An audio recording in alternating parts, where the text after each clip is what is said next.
اوكي اوكي اوكي.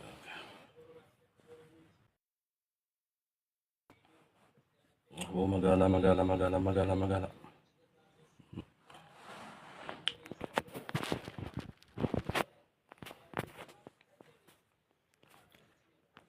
اوكي قابو. مي تاب قول أولوفا مي أولوفا.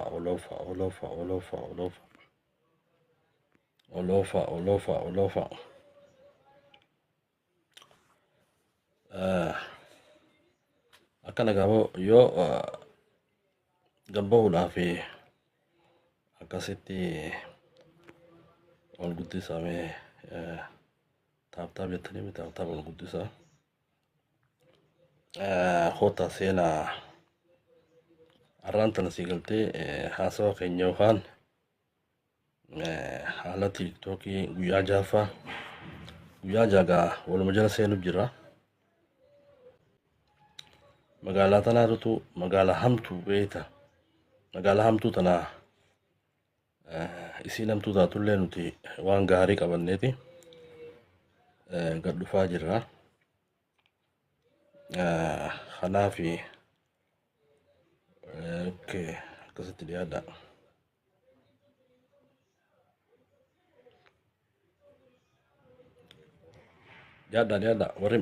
warri maaliyaanii dubbannaadha mo maaliyaanii dubbanna maaliyaanii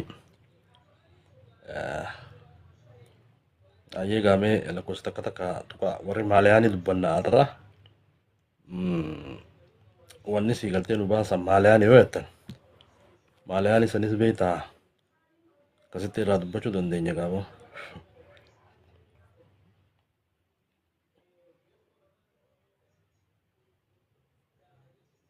okay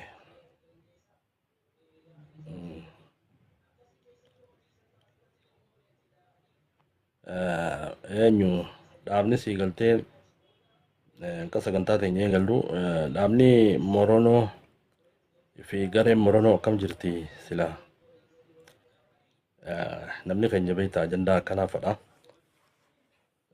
habiraatu warra sii galtee afaan hin beekne akkas ba'u taa'u abdiin qaba warri harkaan dubbatu jechuudha irra guddaa namni keenya sii galtee ajandaa fadha as gubbaa dhufee maaliyaanii dhageeffatee maaliyaanii dubbachuu aboo allah oo namni numa badee abboleessu kanaaf dhiyaadha namni maaliyaanii gafidu sunu gafida ni dubbanna gaaboo maaliyaanii wettanis ammoo waan keerii dubbanna yoo jettanis keerii ni dubbanna arraqa maallaqa illee ni irraa ol saseenaa giiftiin hun kanina arra maallaqa gurguddaa hiruu teenya warra dhufuuf kanaaf obboleeyyan guyyaa shani arra guyyaa ja'a duraan sii galtee tiktooka kana ani laayifii dhufe irraa dubbachuu dhiiseetiin ture sababiin isaatis as gubbaadha waan nama sii galtee fayyadu hin arkitu gara hundaa'u namuma keenya ka wal nyaatu ka wal arrabsu ka wal xiqqeessu akkasuma sii galtee namni lafatti wal arrabse namni lafatti sii galtee walit dubbate awoo galgala tiktook irra eeggadhu waliin jechaa jira beektaa namni keenya kun aboon eeggadhu sii galtee lafatti wal sodaataniiti tiktok gubbatti sii galtee tiktok irra eeggadhu galgala kana akkasi sii galtee tiktok kana gubbaa dhufanii maqaa wal balleessuu fi dhukkee walirraa kaasanii beeka amma kun sii galtee haalli akkanaa xabiyaa uummata keenyaa ta'ee jira kanaaf beektaa namni yeroo isaa tana bakkuma gaariitti sii galtee yoo dabarsee bareedaadha kanaafi ani tiktok kana keessan seenu ammoo arratti guyyaa jahan sii galtee waa hedduu dubbanne waa hedduu sii galtee dhageenyee waa hedduus walii ibsine akkaataa siigaltee amaloota tiktok kanarratti qabnu waan nuti godhaa jirru waan siigaltee nama keenya godhaa jirru waan nuti saba kana godhaa jirru waan siigaltee maatii teenya godhaa jirru waan siigaltee maqaa oromoo godhaa jirru akkaataa xiqqeenya nuti as gubbaadhaan walii labsaa jirru kana hundaa'uu siigaltee irraa dubbanneeti akkasitti nuti jenereeshinii siigaltee amma gareen takka maal jaa morono saba morono jaaniiti akkasitti dhaabanii nuti ammoo warra siigaltee warra tiktok kan environmentii hamtu environmentii xiqqeenya environmentii siigaltee badduu bakka badduu siigaltee bakka uummata keenyaaf hin tolle bakka diiniif hin tolle bakka siigaltee hammeenyi irraa oomishamu ganda tiktok kana siigaltee dhufne mee waan gaarii ani siigaltee akka nama tokkootti waan gaarii dubbachuun qaba atis siigaltee haa tiktok kanarra dhufu waan gaarii uummata keenyaaf tolu waan hawaasaaf tolu jecha lama dubbannee akkasumas haala amma keessa jirru kana jijjiiruu irratti haa tattaafannu ka jedhu haala sanirraa guyyaa ja'a har'aa guyyaa ja'a akkasitti irraa dubbachaa jirra.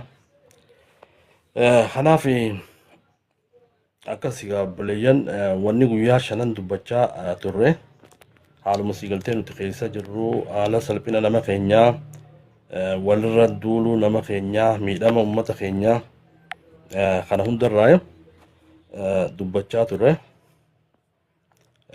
Kanaaf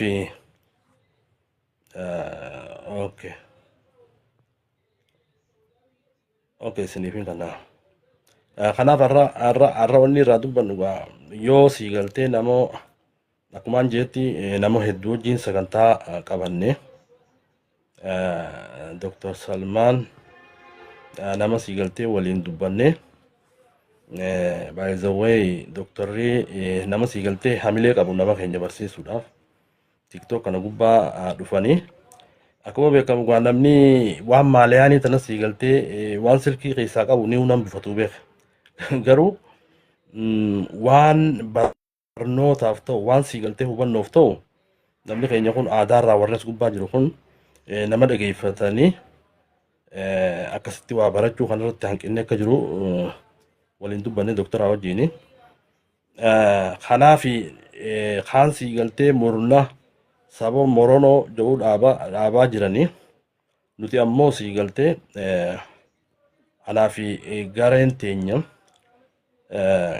guruppii siigaltee tiktok kanarraa waan gaarii labsitu waan gaarii dhaloota gurra buusu waan gaarii siigaltee akkuma sabni biraa odeeffannoo garaagaraa walii kennuudhaan waa'ee iskoolaarshiippii waa'ee barnootaa waanuma siigaltee jenereeshinii dhaloota kana siigaltee waan gaarii gurra buusuu irratti haala akkasii siigaltee namoota walitti dhufnee akkasitti gara fuulduraatti itti deemnu nama akkasii hojii wal harkanne hamileelleen siigaltee akkasitti anaafillee dabalamtee obboleeyyan kiyya Dr. Salmaan innilleen siigaltee hamileen dabalamtee jechuudha. Maaliif duraan ol beetii akkaataa nama keenyaa namni keenya kun siigaltee teeknooloojii wajjin wal baruu akka qabu informeeshina addunyaan keessa jirtu informeeshina siigaltee namni keenya akkamiin fayyadama kan jedhu akkasitti dubbachaa ture garuu namni isaa dhaga'u hin harkane. Amma siigaltee hamilee walitti goonee mee environmentii hamtuu siigaltee nama keenya balleessaa jirtu kana environmentii dhaloota balleessaa jirtu dhaloonni keenya siigaltee barnoota dhiisee silkuma bitachuudhaaf yaadu silkii bitatee tiktok irratti ijoolleen siigaltee handareejiin akkas yaadde jechuudha. Haalli nuti goone haalli siigaltee obboleeyyan kiyya isin godhaa jirtan dhaloota siigaltee ijoollee xixiqqoo doomineet goonee jirti baza ijoollee nama baza yaadde jechuudha dhugaa dubbachuudhaaf silkii bitattee tiktok seentee gosaan wal qooduu akkasuma siigaltee waan jookii garaagaraatiin waa argachuudhaaf faayidaa argachuu irratti sii galtee haala akkanaati jenereeshinii teenya keessa keenya dhugaa dubbachuudhaaf hedduu nama gaddisiisa. Kana jijjiiruudhaaf kana sii galtee warra bazabataa kana nuti sii galtee waan kaireetii waan namanni keenya irraa barachuu danda'u waan hawaasni keenya irraa barachuu danda'u akkasitti walitti dhufne waan gaarii takka hawaasa keenya ni hubachiifna kan jedhu akkasitti guruppii gareen teenya akkasitti uumamaa jirti. Inshaallah waan bareedduu takkaan akka gabbaanu abdiin qaba. Fakkeenyaaf amma wanni hubachuu qabdanii akka nama tokkootti akka sii galtee obboleeyyan kiyya wajjinis dubbannetti nuti fakkeenyaaf nama gammachiisuu fi miti paartii gammachiisuu fi miti abbootii qabeenyaa sii galtee as gubbaa dhufnee isa faarsinee isa gammachiisuu fi miti gosa faarsinee taargaa gosaa sii galtee as gubbaa dhabannee gosti tiyyaa akkana sanii miti beeka. Kanaaf miidhama uummata keenyaa irratti akkuma beekamutti uummanni keenya miidhama hamaa keessa jira. Waa'ee uummata keenyaa dubbannaa uummanni keenya sii galtee dhugaa dubbachuudhaaf karaa sii galtee Harargee tanatti miidhama hedduu jira. Miidhama kanaas wanni inni miidhamaa jiruun jaarmee hawaasummaa kan uummataaf dubbatu kan uummataaf dhaabbatee uummata bira dhaabbatu dhabuurraayi akkana sii galtee miidhamaa jira. Namni keenya ammaas maal godha? Warrummaan sii galtee amma gosaa jennu kun walitti garagalaniiti afran qalloonis ituunis humbannaas sila tokkummaadhaan soso'anii har'aan tana sii galtee rakkoon Harargee keessatti kana jabaatee namni keenya beelawee alatti hin ba'u. Kana hundarra sii galtee waa'ee tokkummaa labsina jechuudha. Waa'ee tokkummaa nama keenyaa labsina. Waa hedduudha gaabboleeyyan sagantaan teenya akkanaati. Inshaallah. Okay, isiniif kan namee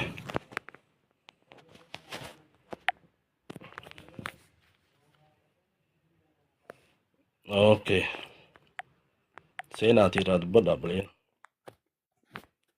Akkana sagantaan sii galtee itti deemuuf deemnu sagantaan teenya tana fakkaati. Haala TikTok kanaa haala sii galtee bazabazaa namni keenyatti godha. Boo maalumaati jaaltasa. Aboo Jamaal. Dhagee maaliif humaa baasoo itti nama jalaan dubbattu? Akkami nagee meediyaa dhufa. Sa'a meeqaa si jala taa'ee nagiyyeessa karrachuu jira maali? Aboo barra takka firraa haasaweetitti hinga seentan jeeti mee dubba dhugaa.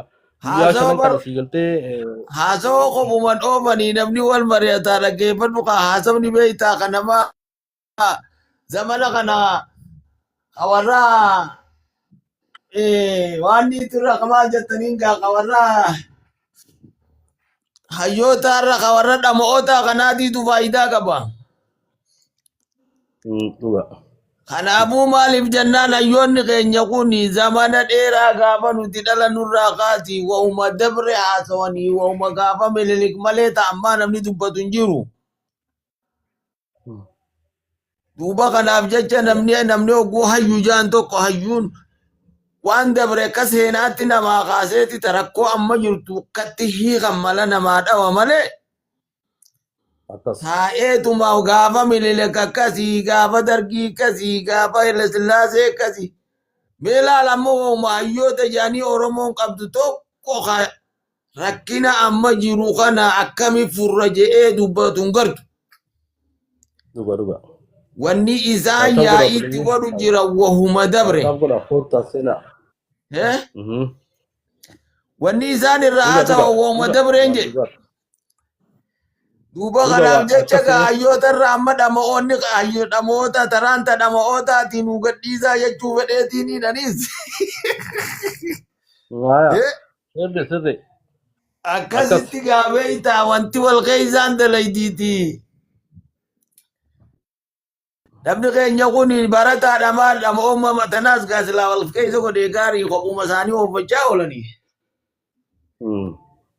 Amma takka rafeetiin duruu bari riibaa ka'eesse arge أبوات إنه ما خجل قال أنا كنا في الرانك بل سمو تيارون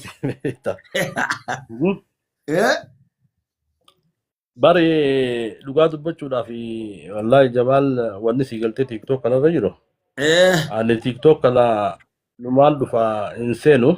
إيه Yeroo seentu waan gaarii sii galtee hawaasa keenyarraa keessaafuu amma dargaggoon Oromoon qabdu dargaggoon namni keenya qabu irra guddaa sii galtee waan barnootaa waan uummata keenyaa tolu hawaasuma sii galtee maatuma isaatu akkaataa maatiin isaa rakkoo keessaa itti baatu uummata akka nama keenyarraa hin bartu.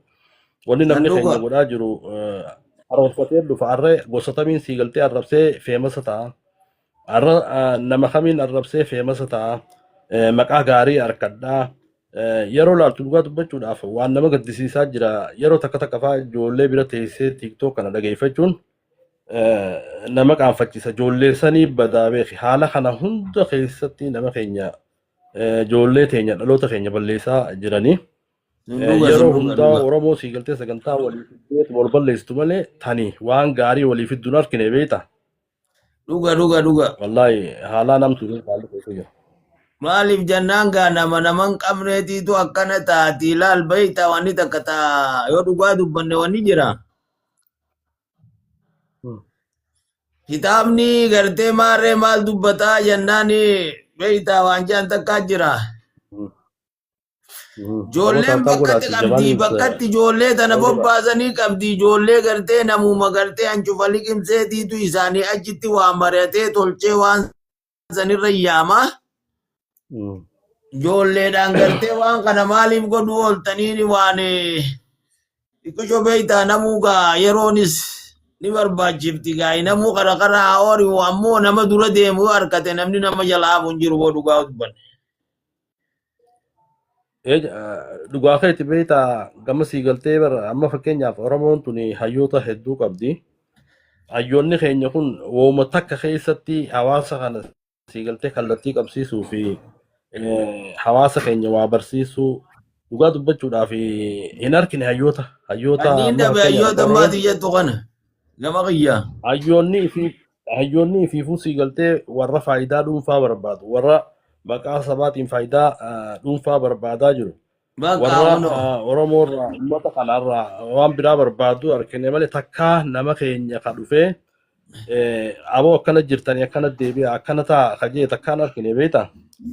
Hin argine ammaas namni alaala taa'ee namaan hin deemu boo namni dhufee nama dura bu'ee namaan deema nama qabateeti nuti hayyoota wanni itti dhabne hayyuu nama bira taa'ee nama gorsee nama qaceelchee karaa nama garsiisu takkaan arganne Oromoo yoo dhugaa dubbanne boo.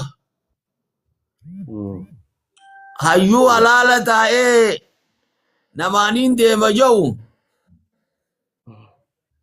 an kanan qeebalu beeyta. Dhugaa.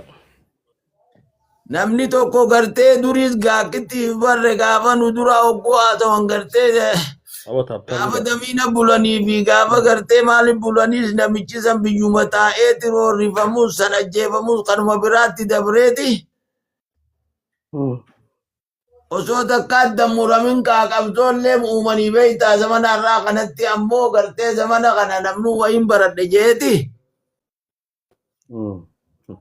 Ifi hanqasaa feeysaa mogga qabatee halaala taa'ee kaan hin jaas ja'a boodaan bakka sanan qabadhaa jee mataa isaatiif bakka barbaada obboleeyyan isaatii waliin. Wanni dubbii balleesse tanaati hayyoota gaafa hayyuun kan nama keessa taa'u malee halaala namarraa taa'u hayyuu warra kanaati jaamuun hin danda'amu. Hayyuun yoo jiraate hawaasa Oromoo keessatti taatee buuyoon jiraanne immoo gaa ifuma keessaa rabbi haa baasuuf malee. Akkas. Akkittiin jiran kun hin jirtu ani wanni niin guddoon taniin jibee gartee hayyoota irra gaamma taraan tadhama hayyotaatii wanni niin siin joof. Ani hayyuu kanaas hogguu haasawan silaa namni beeytaa. Wanni dabre wanni irraa haasawan gartee akka gartee waan seenaaf kaa'amee takka taatee teesseet immoo ta guddisanii fardii godhanii nama hojii namaan haasawanii nama barsiisan haala yeroo keessa jiraniiti. Dhugaa. Rakkoo tana keessa akkamiin baanaa haala akkamiin ba'uun dandamaa haala akkamiin gartee furguggee fi amataa maaga godhatanii jala dabranii akka warri keenya jedhu san akkana karaa waan tananii dabartii waan kana itti kanatti horiitanii itti finfitinaa suuta akkasitti tooftaa akkanaatiin jalaa baha akkanaan gubbaan tan jee nama keessa taa'ee nama gorsuun qabu namu halaala taa'ee miidiyaan. Barga afamaan reezan akkasii barga ifuma faarsa barammaas waan biraan faarsu. Matuma isaati bar. Duga. Matuma isaati hogguu takkitti gartee ammanni Oromoo kunjuu gartee gaata ifin beeksisu malee sanii achitan mataa isaati. Ani gaafas akkasiin ta'e gaafas akkana naan jedhanii gaafas akkasii kijiba beektaatu nuti. Akkas. Namni dhugaa qabu namni sabaaf deemu tasaa sabnummaan sana arguuf malee naa ta'uufitti tasaa. Inaasoo salphina bootis tafii odeessuun. Sablina guddaadha bakka tana keessaa silaa inumaatu wanni tu waliin nama dhiyeessitee akkasi dhugaa walii himanii gaarii dhana fakkaatti namni maas wooma wanjalaan oolu dalaalami. Akkas. If duuba deebi'aniitis dhiiroo akkamii jaanii ilaaluun gaariidha gaayitii rabbaa tolchumee du'aamatti goona. Wallahi yaada bareedaadha. Yaada bareeda beektaa wanni dhugaadha akka haa ta'u jettee hedduu waan nama dhibaa jira akka sabaatti. Ani wanni na ajaa'ibsiisu beektaa amma fakkeenyaaf paartii warra mootummaatis haa ta'u warra qabsoo keessaa hidhatee jirus haa ta'u namuu si galtee rogasaatiin hawaasuma kana maqaa hawaasa kanaatiin waa walitti qabachuu fi hawaasa kana dantaa irraa dhabuutu mul'ata. Haalli si galtee haalli duraan beektaa abbootiin teenya namni yeroo qabsoo godhus qabsoo san tanuma dhugaati. Qabsoo keessatti illee wal qoqqooduun hin jirtu, ilaalcha hamaa walii yaaduun hin jirtu. Saba kanaaf waan gaaniituma si galtee akkasitti namni keenya akkasi qabsaa'aa ture beek. Amma zamana ammaa kana ani si galtee faayidummataa kiyyaatiin barbaada. Uummata jetteen uummanni bu'aa dhumuu fedhu si galtee mootummaan haa jiraatu, uummanni haa dhumu, marroon haa jiraatu, uummanni haa dhumu, juwaraa jiraatu. Qaamni kun haa jiraatu jira. Fakkeenyaaf yoo uummanni hin jiraanne jarri kun eenyu bulchuu deema. Dubbiin teetii si afaanitti guutuu akkanaa qabadhuuti deemaani. Laalli zamana kana namni hayyoota wanni bakka tanatti deddeebi'uu beektaa ani hayyuudha namaan na jala yaa'aa jeen namuu nama qoqqooddatee. Waliin dha'uu jiraata akka jiwaniin siin ja'uuf. Hanqi gaaratti hin bees anaa sirri jiraana jala qoottaa jee namni keenyaas beektaa. Gaafa duraa tokko akka jaankisee himaa kan namni gaafa mililiktuu daraa mililikuma ja'aa jaan. Umrii isaa guutuu. Akkasii dhiiroo wanni tun dhugamoo kijiban ju'u. Gartee gaarat bahee anaatti to beeka jees isaan naa beeka jee asitti waan namni jiru takka hin dhagahu. Tasanii malee. Aboota habtaan godhaa maali godhatu? Haasawaatis akkasuma tanaatiitu dubbii laaqeeti namni kuni mootummaadhaanis walitti diree mootummaanis namni kamitti nan dhageenye naa isa bulchaa caccabseetiin jala hambisa jee nama daakuu jiraata akka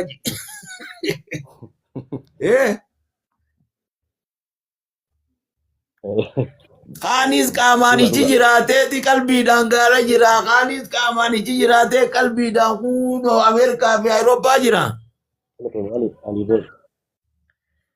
Tanaa uummata daaqeechuma taa'ee guyyaa tokko hoggaa maallaqa wali qabachuu fedhe gabbayee wooma arke haasawaa waan abalu jee dhageessee asuma keessa laalteen gartuu ati waan itti waliin jirru.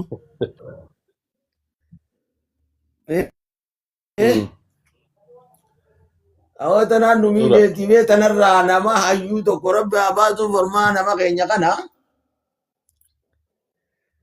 nama dhugaa dubbatu, nama dhugaa mudatu, nama ichi laalee waa arku karaan kun na baasaahi jedhee akkanatti ichiif dura waa laalu. Bara ammoo dhugaa dubbanne nama keenya kana namuu akkuma dachiratetti kanuma gidaaruma kana dhiibu jira asiin karaan nu baasa asiin bahi jeeti hoo dhugaa dubbanne. Akkas akkas. Akkana ta'uu hin qabu Wallahi. gaabboleetoo.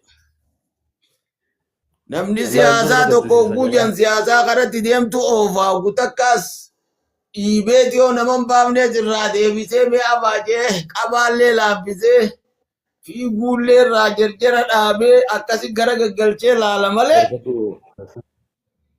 ifi alaala taa'ee asiin cabsaa bahaa tanaan nama miidhu jira. Wallahi waan sirrii jettanii beektaa akka sabaatti sii galtee amma dhaloota keenya kana olaaltee dhaloonni dhaloota sii galtee waan barachuudhaaf of hin qopheessine ta'ee jira dhaloota sii galtee TikTok. Amma wanni kun beektaa miidhaa hamtuu uummata keenya fidaa jira. Namni akkam godhuu eegalee beektaa namni irra guddaa TikTok kanarra dhufeetuma gosa takka jala sii galtee taargaa gosaa fudhatee uummata keenya gargar qoodee galgala kana guutuu uummata keenya kan waliin tolu kan addaan ba'uu hin dandeenye keessattuu sii galtee ijoolleen teenya taara argeetuun haala akkasiitiin waan hedduu sii galtee rakkoo hamtuu salphina hamaarra sii galtee nama keenya kana geessanii keessaafuu dhaloonni ammaa baran dhaloota kaniin harkee bara. Feemasaan taa'aa jirti ijoolleen jenereeshiniin xixiqqoo. Feemasaa akkam namni inni hammatu kun nama sii galtee uummata kana xiqqeessu nama gosaan nama qoodu. Nama uummanni haa dhabamu jiru kana warra kanaa kanaatutu har'aan tanoo kan laaltu taate bara. Miidiyaa kanarratti namni keenya sandaqee bara kan inni dubbii hamtuu dubbachuu argu giiftii kannaa fi beek leenca darbaaf sii galtee nama akkasiisanii itti amananii bara. Bakka ol kaasan namni kun maal ta'a jechuudha. Wulii wooma fadhe dalaga. Oromoota nama rafaa jee inni rafan yoo kaaje ni kaan beektaa salphina kanaa kana keessa jira beek. Salphina kanaa keessa jirra argu jirra. Tuni nama na biratti yoo namni namaan deemu ka dhugaa san argamee gartee fedhu mootummaa haa ta'u fedhu gartee hawaasuma jiru kana bakka fedhaa jiraatu. Hawaasni gartee dhugumatti ka gartee wal dhagahee dubbiin tun nun baaftu jeetti amanu taate namni kun samii gubbaan jiru ardii rabbiitirra jira ardii rabbii tana hawaasaa jira mootummaa jira bakka hunda nama badaa akkasii barboo daqiiqaa 5 keessatti zalliita irraa baasuu danda'ama. Nama arrabsee gosa waliin gosa maqaa gosaatiin daadatee maqaa gosaatiin waa balleessu bittiin keessa jiru mootummaa qabdi. Mootummaa san keessa hin baasii jira. Mootummaan kun galtee namachi waa dalagu san nama saniin qabsiisee fidee biyya salliituu hin danda'u. Ni danda'ataa akka ji. Baqataan bakka biraa jiru faffacee jiru kunoo nama safuu cabsu nama waliin naqu nama obboleeyyan dhiiga ol gannaysiisu walit diinomsu. Lafaa ka'ee nama kana ifii mataa isaatii qabee shukumuu hin danda'u tokkummaa jaarratee. Ni danda'a. Duuba tana beekaa wal gadhiisan yaani dubbiin tanumaan reefu siin juu nama adda hiratee hayyoota isin baantan hayyoota saniitu adda hirate nama. Dhugaa waan dhugaate. Wanni dubbii dila kana fide. Hayyoota je'ee namni jala ori'uu saniitiitu dubbii dila kana dhale tasaa malee tanamaatii sin dhaga'u warri san sirri jira harka lafa jalaatiin nama waliin naqu jira. Hin beeknu gurubbiin waa baasan. Akkas. Mee nama gabbayee guyyaa tokko hanqa ijoolleen waan kana haasoytu namuma silaa hayyu jettanii Oromoon hayyuu qiimaan qabdu jettanii haasoytanii haasoytu kana Awurooppaa haa ta'u Eesiyaa haa ta'u Afrikaa haa ta'u wanni san sirrii miisin obboleeyyanii wanni kanaa dalagamuu hin qabdu nama jedha geesse. Hunda keenya kanaa baramma. Nama hayyuu jaanirraa duuba nama kana hayyuu qabna jettee akkamii haasoyta? Egaa. Hayyuun qabnu dhiis. Abbaan manaa bara ammaati Ayyuu fakkeenyaaf mataa ofiitii.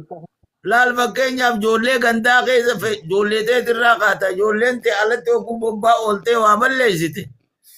Hoggaa dhageessetti yaamteeti adabdaataa akka jiyoota gandaa taate hogguu ijaan agarte aboo ijoolleen akkana jirti jettee abbootiin taayoo ifiif garaftee waan sanirraa dhorgite. Right.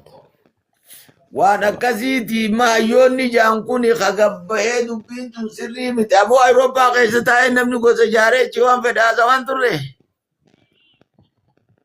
Akkas. Duuba uummata kana hayyuu qaba. Hin qabu. Kabira jiruun takkaa ta'an jenne gaafuma ibii gartee bargaafa mililik akkasii bargaafa maarree kanaa jedhanii waliin qabamanii hangana haasawanii dagala waa gurratanii saayibii.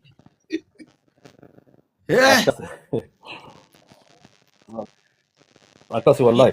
Yoo mootummaa afaan wallaalee namni hayyuun tokko hawaasa bakka jiru jala deemee hordofee obbolummaa isaanii walitti cimsiisee tooftaa namni itti bobba'ee galu himee fi barsiisee akkana jiraadha akkana wal qabadha akkana waliin deemaa walirra du'aa jeetti nama barsiisa malee. Amataa fi baatii amatatti oggulama waliin qabameetuma hayyuu jaanii ni ati. Kaan kitaaba si barreessee gurgurataa kaan maarree jaa kaan asii maarree maallaqa taanuma dalaganii galuuf dalagni. Isaan bare mo khati jiraatan illee ammallee khati faayidaan ati sarchi godhi mee yuutuuba nyaataa yookiin TV qabadu chat GPT Nako kayo nasubala yung sarili. Nuuf gaano nasa. awwa maali haa Nuuf gaano nasa. awwa makiinaa yoo deemu jirtu rabbija Isa koo ganda kaitaniitu dho. Barsaan dhageetu. Yo caalaa keenya akkam nagaa. Oban qabuun Fayyaadha barra nagaa. tuqeetiin haasawa koree bara. Jajjaba maali jirta? Abshira. Halee jala kana taa'eetiin. Nama keenyaa tanarraa dubbachaa Akkasi jala kanaa si ooleegee Hanumarraa Nadegee haasofte uta- wallahi haala sii galtee. sirri. Afo takka. Jaakeen Jala namaan dhufeeti. akkam nagaa. Jaraa haasa'is. Ayyoo Jamaal Ayyee. Jamaal Hin badu. Faisal Okay. Abba Faisal. ayyee caalaa akkam jirtu fayyaa Nagaa jajjaba. jirre nani beeytaati